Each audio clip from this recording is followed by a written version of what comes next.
everybody, welcome to this video here on G4G.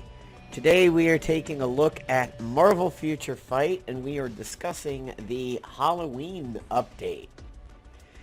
So, if you are a Marvel Future Fight fan, you will recognize this particular scenario that we're going through, as we did have it last year. As a matter of fact, recently, as this was beginning to come up to this Halloween event, a Marvel Future Fight player posted on one of my groups a shot of their inventory, and they're like, hey, can I do anything with this stuff? And it was an inventory similar to this, where there were a bunch of tokens for previous events. And I'm like, no, go ahead and trash the stuff. And there are definitely some things that built up for me that I never got to actually use. The worst of which was the Captain America 75th birthday tokens.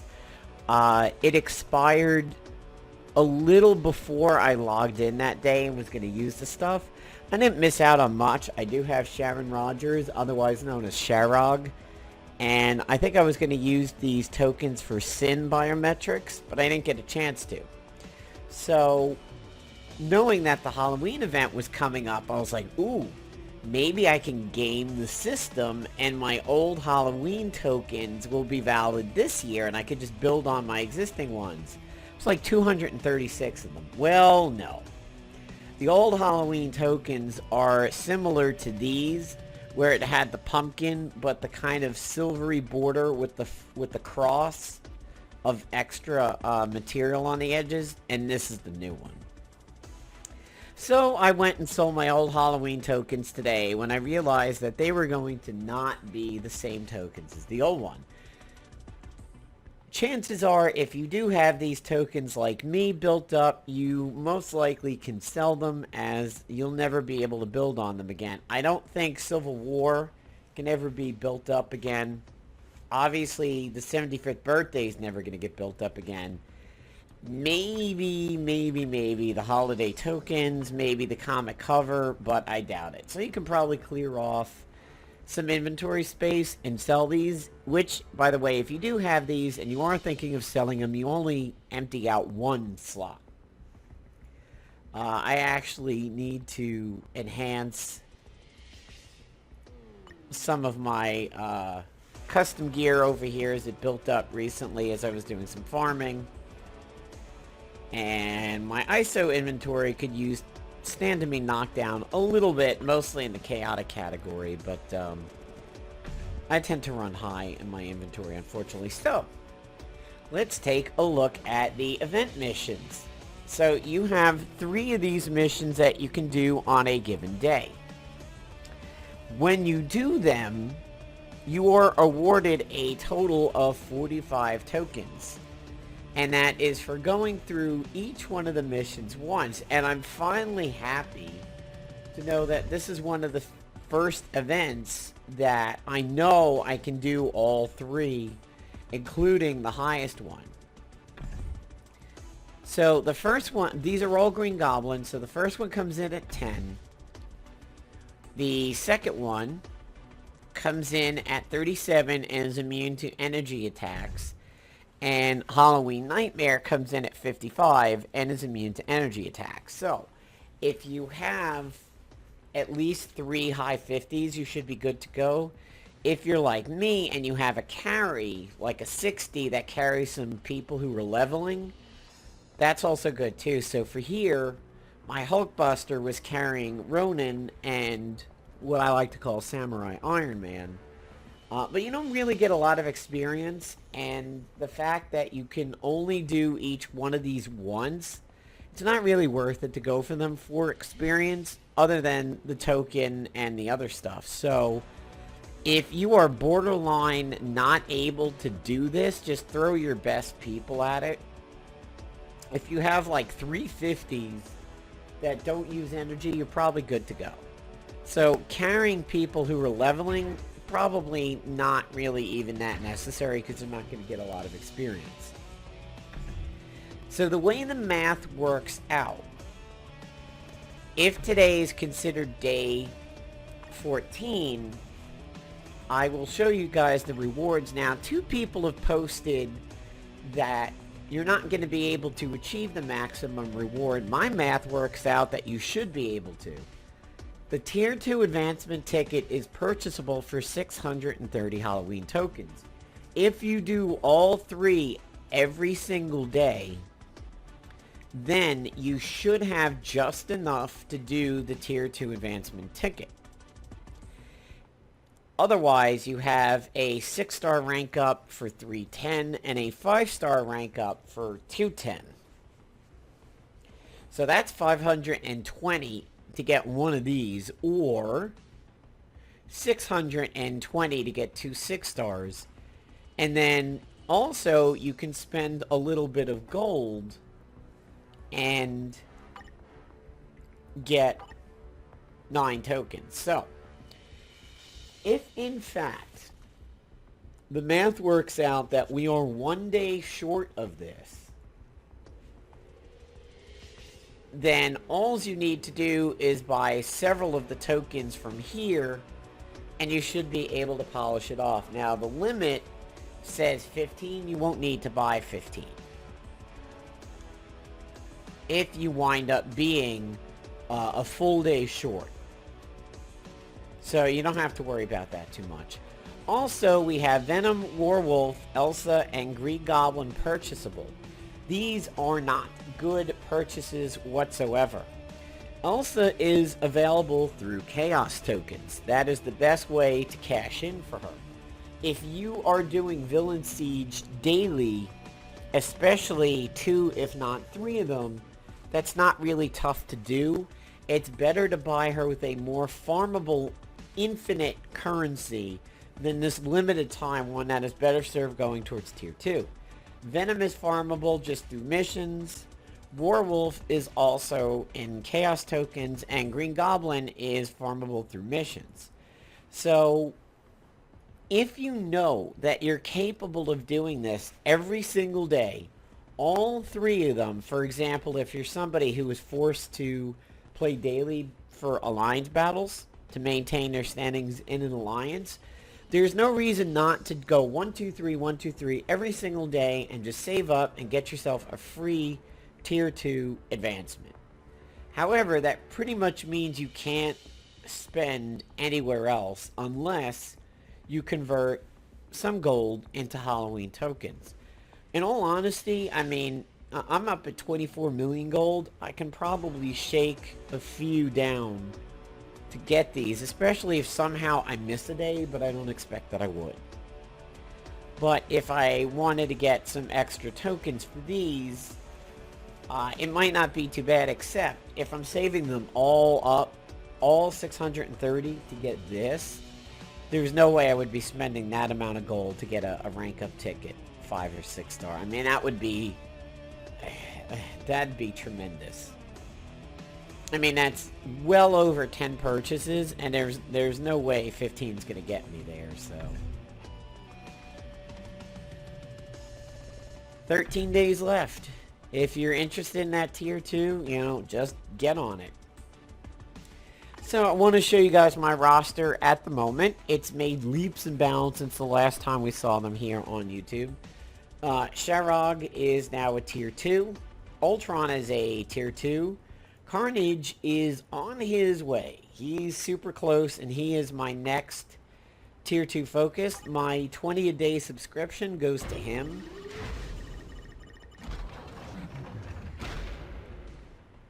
So, I mean, he's really getting there.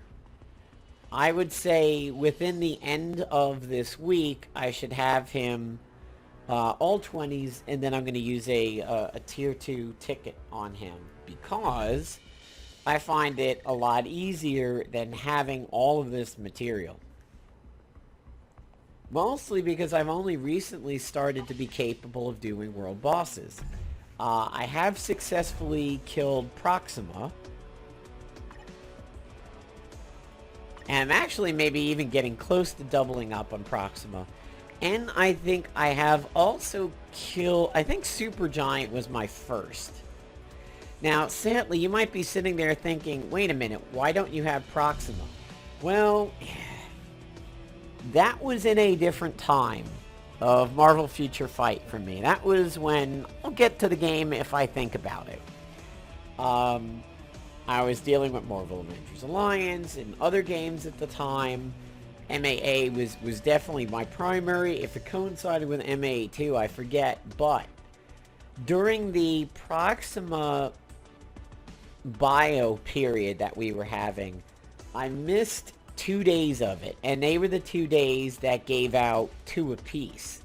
And those last 2 days would have been what capped me out on Proxima. Basically that free Black Order that they were giving you. Unfortunately, I don't know what happened, but I somehow missed those 2 days, and I had been sitting at like 6 Proximas for a long time. So, fortunately, now that I'm capable of defeating some members of the Black Order, it should snowball from there. Once I get Proxima and she's available to fight other Black Order, and just do the bang-up job that she's capable of doing, I think the Black Order bios will start coming in. So it looks like I have defeated Supergiant and Ebony Maw. As far as Thanos and Infinity Thanos goes, yeah, that's not happening.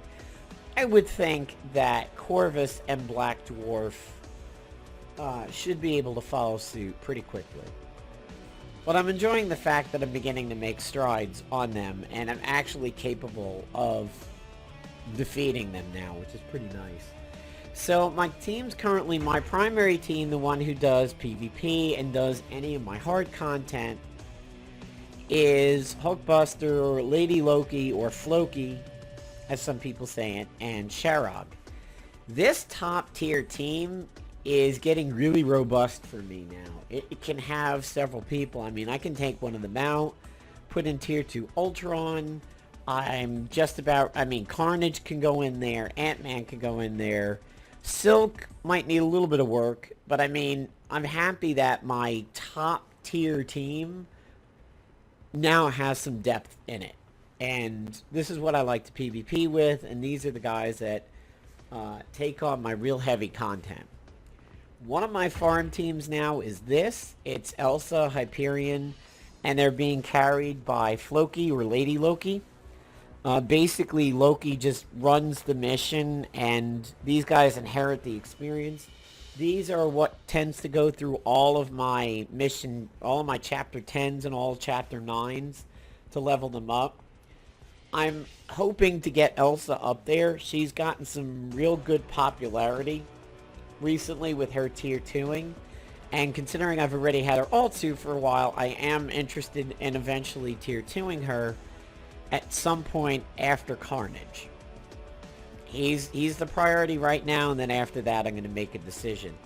It might be Moon Knight, it might be Hyperion, it might be Elsa, it could be Silk.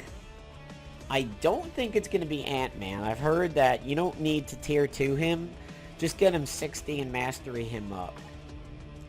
Kingpin is another one that does not have a tier 2, so that's pretty good. I don't need to worry about tier 2ing him. Moon Knight and Hyperion, definitely. Somebody who I'm kind of interested in giving a decent push to is Songbird. Whenever I see her abilities, whenever I see her out there in the world, I really like her. I like her abilities. I like what I see coming out from her.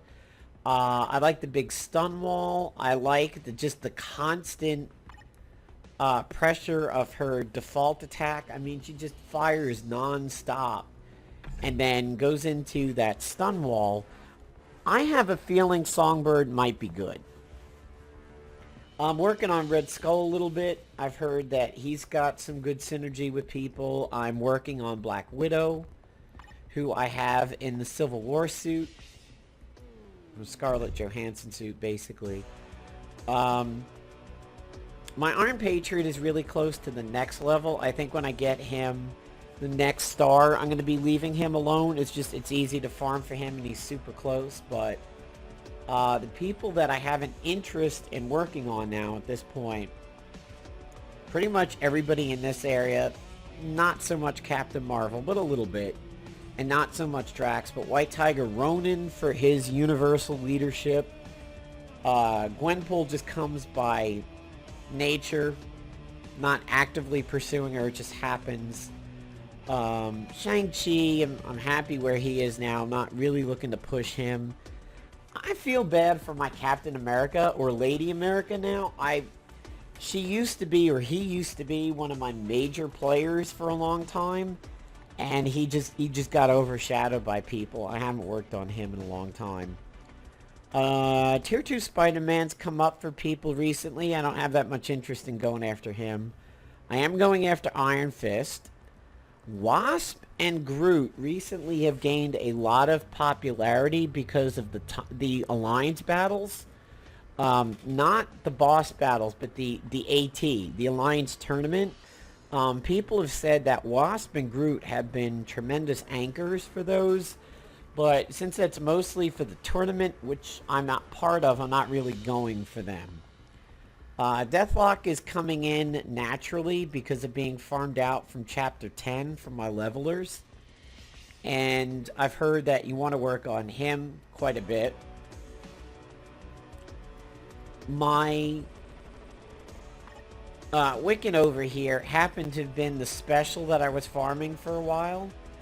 Now that he's recently leveled up, he's going to get left alone, and I'm going to be going after Songbird's bios now. So when I do my special per day, I'm going to be going after her. Misty Knight looks like she's got some killer abilities with the freezes and everything, but I haven't put much work into her for a while. Antivenom is somebody who sneaks up on people. I'm seeing a lot of people say that Antivenom's pretty decent, so I might put him in the farm rotation for bios too. I just recently converted my Groot into Thor Groot. Since he was so popular, I went and got his alternate uniform, same for Wasp, just in case. And that's pretty much how things are looking right now. So one of my carry teams is Loki with Elsa and Hype. This is another one of my carries. I call this my mid carry. They tackle some higher level stuff, mostly to level White Tiger. But they don't do the super big stuff. They do anything in the low 50s to very high 40s. And over here, this is another carry team being anchored by Hulkbuster and trying to get Ronan and Iron Man up there. So Ronan's cap right now, because he is 5 stars, is only going to be 55. So keep that in mind. If you're leveling somebody and you've had somebody on a level team, if they hit their cap, like, be aware of it, because it's very easy to go over that cap a little bit and kind of forget that depending on their star ranking, that's the highest level they can get. I actually had a 3-star cap out at 45 and I had forgotten, and I kept running them. I was like, wow, this person hasn't leveled. I think it was Misty, as a matter of fact. I was like, wow, this person hasn't leveled up in a while. What the hell's going on? I was like, oops. I've always liked this Angela. I want to give this Angela some love. She's on my hit list. I don't know where I'm going to place her in terms of priority, but she's on my hit list at some point. I'd like to get that Angela going. So pretty much every single day, aside from the event mission, is my day consists of going into Alliance battle, going into Timeline battle. I will sometimes set it to quick match on co-op play. I hit Battle World. I've now actually been able to start doing Shadowland. I've been pretty happy about that. I haven't tried the 3rd tower yet, or the 3rd floor, but I've cleared 1 and cleared 2. 2 is a lot easier for me than 1. So, thrilled about being able to make some headway on that. And then after that, I usually go over to Villain Siege. and do easy and normal. And then on my Android emulators, since I can do autoplay, I'll do the stories, the specials, and the dailies, and any experience farming out of story or biometric farming. And you just want to make sure that you do your 6 dailies every single day. On my tablets, that's the ones that I like to do with full control, like World Bosses and Lines Battle and Timeline Battle and the Villain Siege. And once those are done through direct human input on my tablets, that's when I ship it over to my Android emulator and just like let it run in the background, like a computer crunching data or something. And that's pretty much how my day works for this. I just knock out the tougher stuff with direct control, and then I just let the easy stuff on auto farm. And now the event missions are going to be part of my farm point.